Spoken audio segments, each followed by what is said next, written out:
Chapter 20. The Resurrection. Early on Sunday morning, while it was still dark, Mary Magdalene came to the tomb and found that the stone had been rolled away from the entrance. She ran and found Simon Peter and the other disciple, the one whom Jesus loved.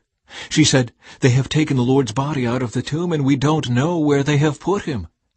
Peter and the other disciple started out for the tomb. They were both running, but the other disciple outran Peter and reached the tomb first.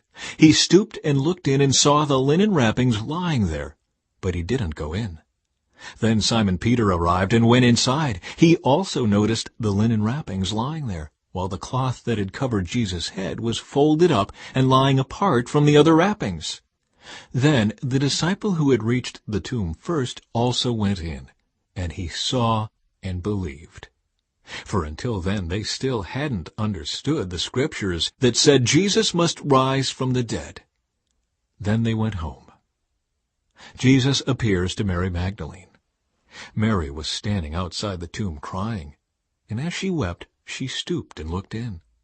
She saw two white-robed angels, one sitting at the head and the other at the foot of the place where the body of Jesus had been lying. "Dear woman, why are you crying?" the angels asked her. "Because they have taken away my Lord," she replied. "and I don't know where they have put him." She turned to leave and saw someone standing there. It was Jesus, but she didn't recognize him. "Dear woman, why are you crying?" Jesus asked her. "Who are you looking for?" She thought he was the gardener. "Sir," she said, "if you have taken him away, tell me where you have put him, and I will go and get him." "Mary," Jesus said. She turned to him and cried out, "Rabboni," which is Hebrew for teacher. "Don't cling to me," Jesus said, "for I haven't yet ascended to the Father. But go find my brothers and tell them I am ascending to my Father and your Father, to my God and your God." Mary Magdalene found the disciples and told them, "I have seen the Lord." Then she gave them his message. Jesus appears to his disciples. That Sunday evening, the disciples were meeting behind locked doors because they were afraid of the Jewish leaders. Suddenly, Jesus was standing there among them. "Peace be with you," he said. As he spoke, he showed them the wounds in his hands and his side. They were filled with joy when they saw the Lord. Again he said, "Peace be with you. As the Father has sent me, so I am sending you." Then he breathed on them and said, "Receive the Holy Spirit. If you forgive anyone's sins, they are forgiven. If you do not forgive them, they are not forgiven." Jesus appears to Thomas. One of the 12 disciples, Thomas, nicknamed the Twin, was not with the others when Jesus came. They told him, "We have seen the Lord."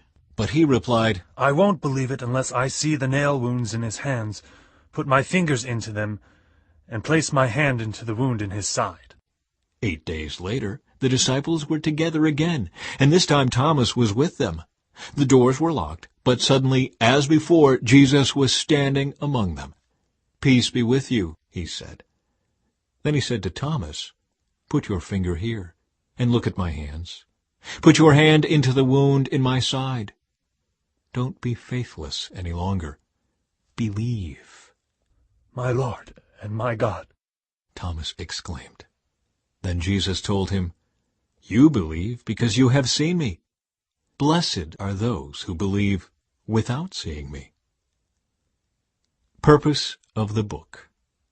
The disciples saw Jesus do many other miraculous signs in addition to the ones recorded in this book.